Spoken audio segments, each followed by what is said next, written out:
땅이라는 단어가 몇 번 나왔나요? 네, 우리 실시간으로 들어오신 분들도 한번 써보세요. 몇 번 나왔나? 누가 1번으로 누가 쓰시는가? 실시간으로 들어오신 분들, 땅이라는 단어가 몇 번 나왔어요?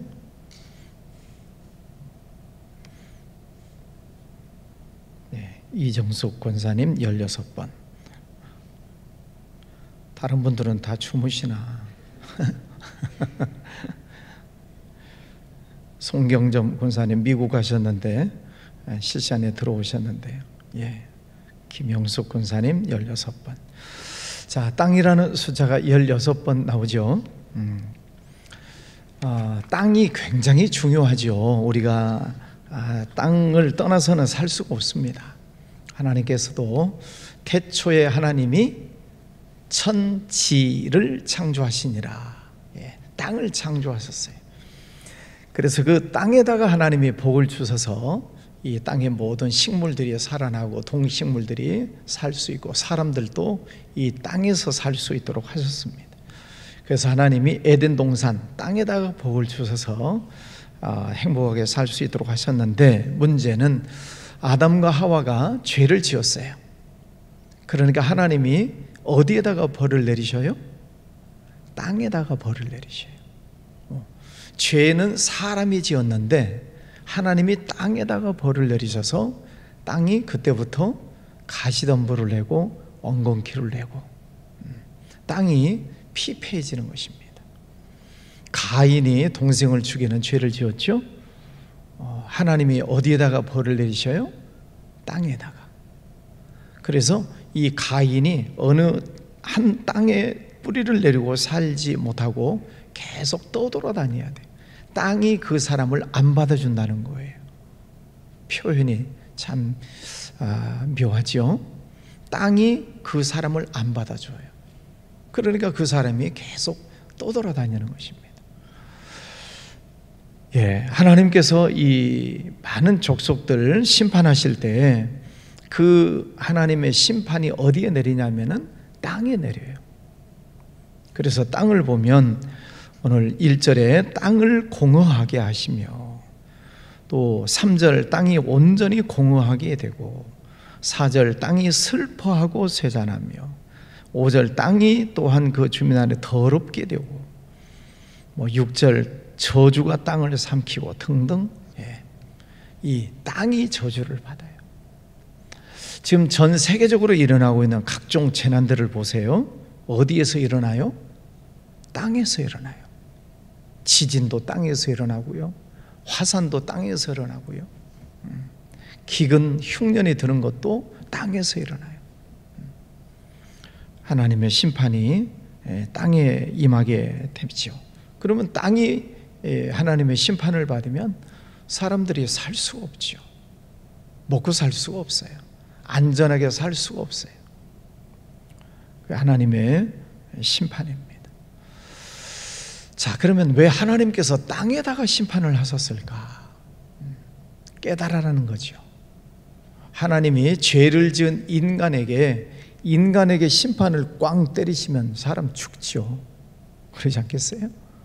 그 하나님은 죄를 지은 인간에게 벌을 먼저 땅 때리시는 게 아니고 땅에다가 때리셔요. 땅에다. 옛날 어른들이 애들이 잘못하면 너희놈 회초리 가져와라. 회초리를 가지고 오고 어디를 때려요? 맞아 보셨어요? 자, 회초리를 가지고 왔어요. 부모님이 어디를 때려요? 종아리를 때려요? 방바닥을 때려요? 방바닥을 때리죠. 예, 부모님은 자식이 분명히 잘못해서 회초리를 들고 있지만은 종아리부터 때리지 않으세요. 땅바닥부터 때려.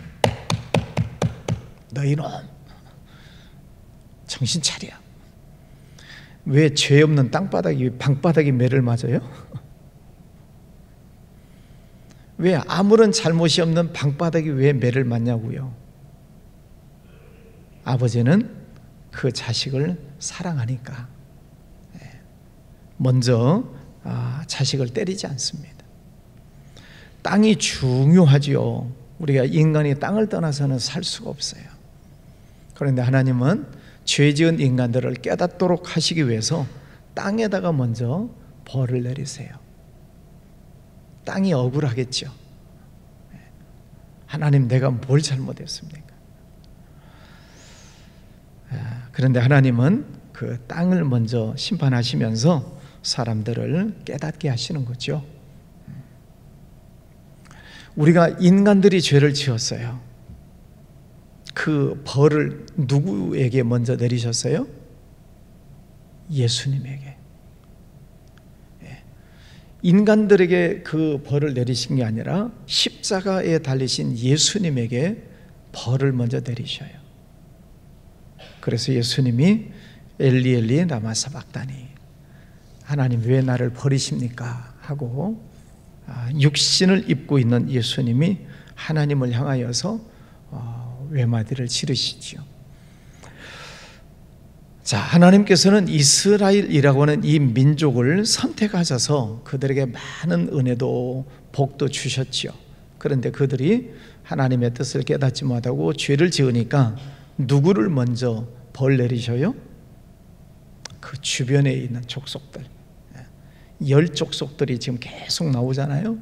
뭐 투로, 시돈, 아수르 등등. 그 주변에 있는 족속들을 하나님이 심판하시는 이유가 뭐예요? 이스라엘, 너 깨달아라, 그런 뜻이죠. 하나님께서 벌을 내리실 때는 분명한 이유가 있죠.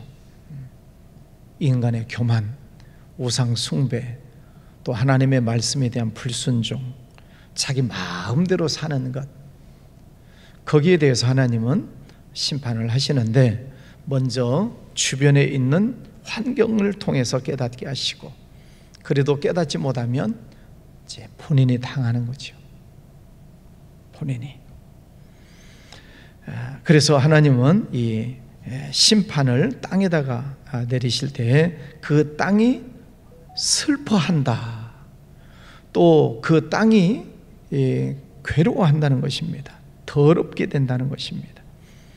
11절에도 보면 땅의 기쁨이 소멸되었도다. 땅의 기쁨이 없어져 버려요. 땅이 기뻐해야, 옥토가 되어야 그 땅에서 싹이 나고 열매가 맺히고 그러지 않겠습니까? 근데 땅의 기쁨이 사라져 버리니까 땅이 무너져 버리게 되는 것이죠. 자, 이런 하나님의 심판을 지금 계속 하나님은 경고하세요. 그러시면서도 하나님께서 이렇게 경고하시면서도 14절 말씀에 보면 무리가 소리를 높여 부를 것이며 여호와의 위엄으로 말미암아 바다에서부터 크게 외치리니 그러므로 너희가 동방에서 여호와를 영화롭게 하며 바다 모든 섬에서 이스라엘의 하나님 여호와의 이름을 영화롭게 할 것이라. 지금 땅이 다 심판을 받고 땅이 황폐해져 가고 또 인간들에게 하나님께서 경고를 하시면서도 하나님은 항상 기회를 주신다고 그랬어요. 하나님은 무섭게 심판을 경고하시면서도 회개할 수 있는 기회를 주세요. 그래서 구약 성경의 사상 하나가 뭐라고 그랬어요? 남은 자, 남아있는 사람. 오늘 그 많은 민족들, 또 땅이 심판을 받고 있는 중에서도 무리가 소리를 높여 부를 것이며 여호와의 위엄으로 크게 외치리니 또 여호와를 영화롭게 하는 사람들이 있다는 것입니다. 그 남아있는 사람들, 그 사람들이 하나님을 영화롭게 한다. 또 16절 말씀에도 보면 땅 끝에서부터 노래하는 소리가 우리에게 들리기를 의로우신 이에게 영광을 돌리세 하도다. 많은 심판받고 허물어져 가고 있는 그 속에서도 하나님을 찬송하는 사람들이 있다는 거죠. 의로우신 이에게 영광을 돌립시다, 하나님께 영광을 돌립시다 하는 사람들. 다 망하는 것 같지만은 그 속에서 살아있는 사람들, 믿음을 잘 지키는 사람들, 그들이 하나님을 영화롭게 하는 것이지요. 사도 바울을 보세요. 그가 복음을 전하다가 감옥에 갇혔습니다. 매를 많이 맞았습니다. 얼마나 고통스럽겠어요? 그런데 그 속에서도 하나님을 찬양하고 기도하고, 베드로도 복음을 전하다가 감옥에 갇혔습니다. 교인들이 베드로를 위해서 열심히 기도하지요. 하나님께서 천사를 보내셔서 베드로를 감옥에서 구원해내십니다. 하나님을 사랑하는 자, 하나님을 끝까지 믿고 영화롭게 하는 자를 하나님께서는 그 속에서 세우셔서 하나님을 영화롭게 하시게 하신다는 것입니다. 요셉이 형들에게 미움을 받고 10년 동안 종살이를 하고 감옥 속에 들어가서 3년 동안 고생을 합니다. 그러면서도 그는 원망하지 않습니다. 불평하지 않습니다. 그 환경 속에서 하나님을 찬양하는 것이죠. 하나님은 그 사람들을 통해서 하나님의 구원의 역사가 이루어져 가고 있습니다. 그것을 구속사라고 얘기를 합니다. 창세기부터 요한계시록까지 그 심판받고 쓰러져가는 많은 사람들이 아니라 그 속에서 끝까지 믿음을 지키는 사람, 남아있는 그 사람들을 통해서 구원의 역사가 이어져 가고 있다는 것입니다. 그 구속사. 그러려면 우리의 영이 깨어 있어야 하나님의 음성을 듣지요. 하나님의 사인을 우리가 빨리 깨닫죠. 자, 땅이 지진이 날 것 같다 그러면 뭐가 먼저 안다고 그래요? 동물들이 먼저 안다고 그러죠. 지진 나기 전에 땅 속에서 일어나고 있는 여러 가지 이상 기류를 동물들이 먼저 알아요. 그래서 동물들이 막 도망쳐가고 막 쥐들이 막 돌아다니고 막 새들이 막 이상하게 막 날아다니고 기류가 깨져버리는 것입니다. 그러니까 지진의 전조 증상을 동물들이 먼저 민감하니까 깨닫고 막 도망가고 막 이상하게 막 날아다니고, 여러분의 영이 깨어 있으시기를 바랍니다. 영이 깨어 있으려면 제가 3가지를 말씀드릴 텐데 그 소리를 잘 들으셔야 돼요. 그래야 여러분의 영이 깨어나요. 첫 번째는 여러분의 양심의 소리를 잘 들으셔야 돼요. 자, 양심이 다 있으시죠? 내 양심이 내게 무슨 소리를 하는가를 잘 들으셔야 돼요. 그 양심은 늘 우리에게 윤리적으로, 도덕적으로 깨끗하게 살기를 원하는 게 양심의 기준이에요. 생활의 기준, 깨끗하게 모범적으로, 도덕적으로, 윤리적으로 살도록 늘 우리들 마음속에서 양심이 호소를 합니다. 그 양심의 소리를 잘 들으면 사람들이 정직해지고 또 윤리적이고 바르게 삶을 살게 되죠. 그 양심의 소리를 외면해버리면 사람들이 이제 거짓말하게 되고 양심이 무뎌지게 되고, 성경에서는 화인 맞은 양심이다. 양심이 불도장을 맞아서 무뎌져 버린다는 것이죠. 양심의 감각이 사라지는 것입니다. 두 번째는 하나님께서 우리에게 주시는 성령의 음성을 잘 들으셔야 돼요. 첫 번째는 무슨 음성? 양심의 음성을 잘 들으시고, 두 번째는 성령의 음성을 잘 들으셔야 돼요. 그래야 내 영이 깨어나요. 성령께서 우리에게 주시는 음성이 뭘까요? 하나님을 잘 섬기도록 주시는 말씀이에요. 그래서 성경을 열심히 읽어라, 성경 말씀을 열심히 잘 들어라, 설교 말씀도 잘 들어라, 늘 찬송하고 늘 기뻐하는 삶을 살아라, 하나님이 내게 주신 은사, 재주를 가지고 충성하고 헌신해라, 하나님을 영화롭게 해라. 이게 다 성령의 음성이에요. 그 음성을 민감하게 잘 듣고 그 성령의 음성을 잘 우리가 따라가야 내 영이 깨어나는 거죠. 자, 세 번째 음성도 잘 들으셔야 되는데 사탄의 음성도 잘 들으셔야 돼요. 사탄이 안 보여요. 그런데 사탄도 분명히 소리를 해요. 그 사탄의 소리를 잘 들으셔야 돼. 그러면 그 사탄의 소리는 뭐냐? 늘 우리들 마음속에 미워해라, 싸워라, 또 욕심을 부려라, 죄를 지어라, 나쁜 짓을 해라, 하나님 말씀 지키지 말아라, 교회 가지 말아라, 봉사하지 말아라. 그런 소리는 몽땅 다 누가 하는 소리예요? 사탄이 하는 소리예요. 그 소리도 잘 듣고 분별을 하셔야 돼요. 그게 내 영이 깨어있는 거예요. 자, 우리의 영이 깨어있을 때 하나님을 영화롭게 하는 것입니다. 예. 지금 오늘 24장 말씀도 다 영이 다 죽어 있는 거예요. 그러나 하나님은 그 영을 깨우시려고 지금 땅바닥을 치시는 거예요. 네 영 깨어나라 하시고.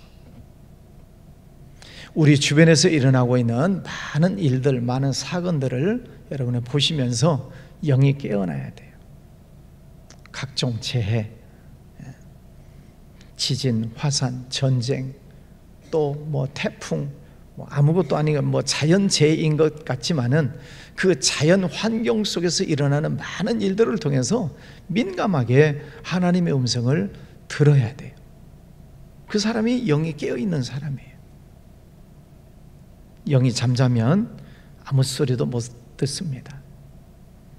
영이 깨어 있어야 하나님을 영화롭게 하죠.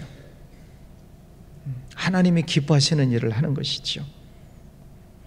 하나님께서는 우리의 삶을 태어나서 죽을 때까지 이 일생을 어떻게 살았느냐, 그래서 사람이 한 번 죽는 것은 사람에게 정하신 것이고 그 후에는 심판이 있겠다. 태어나서 죽을 때까지 어떻게 살았느냐에 대한 심판을 하신다. 그 심판날 우리가 잘 통과해야 되겠죠. 그래야 천국에서 멸류관을 받지 않겠습니까? 하나님이 심판하셨을 때 낙제점을 받으면 지옥 가는 거지요. 하나님께서는 우리를 사랑하시기 때문에 계속 기회를 주세요. 계속 환경을 통해서, 말씀을 통해서 계속 성령께서 우리에게 말씀해 주시는 내용을 잘 들으셔야 됩니다. 예수님의 재림시가, 재림이 점점 가까워 오고 있다고 이야기들을 합니다. 그날이 언제일지는 아무도 알 수 없지만, 그러나 성경에서 나타나고 있는 이런 자연재해들도 주님이 오실 때가 되면 더 자연재해가 많이 일어난다고 그랬어요. 해와 달과 별이 빛을 잃어버리고, 각종 재난들이 일어나고, 땅이 저주를 받고, 또 처처의 기근과 지진이 일어나고, 나라가 나라를, 민족이 민족을 서로 대적하는 전쟁이 많이 일어나고, 주님이 오실 때가 가까울수록 더 심각해진다는 것입니다. 종종 말씀드리듯이 낭떠러지가 가까우면 저 멀리서 흐르는 물은 흐르는지 안 흐르는지 잘 몰라요. 그러나 낭떠러지가, 폭포가 가까울수록 물살이 세져요. 그렇죠?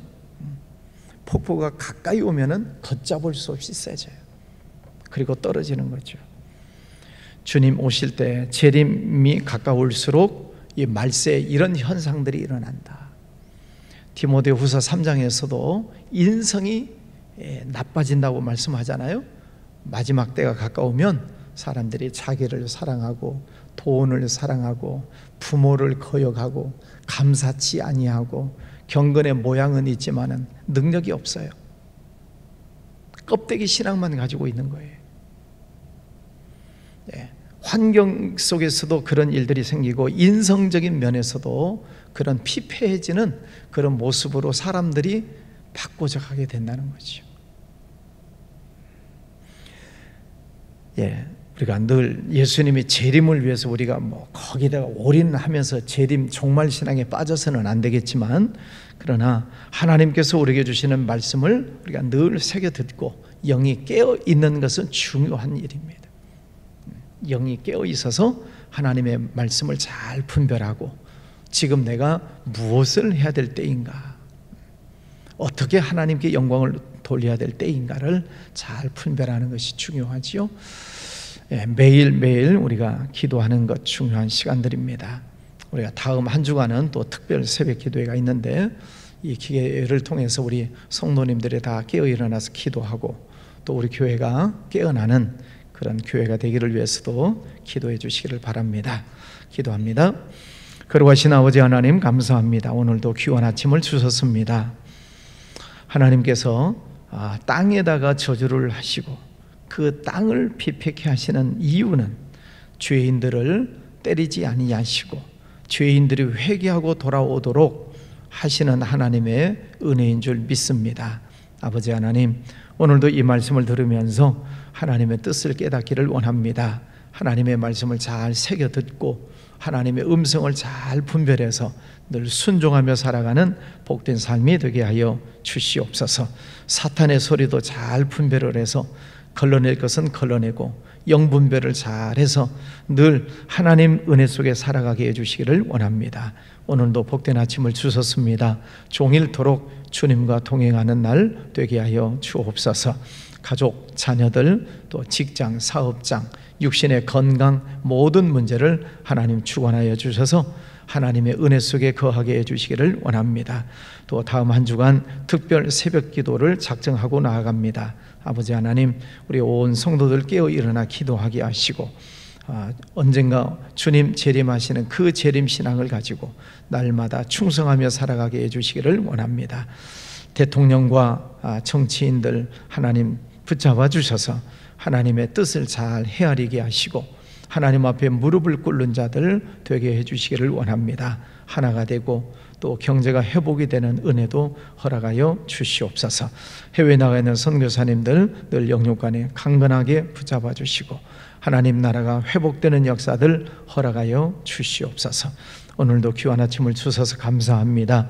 귀한 예물 드리는 손길도 축복하여 주옵소서. 예수님 이름으로 기도하였습니다. 아멘.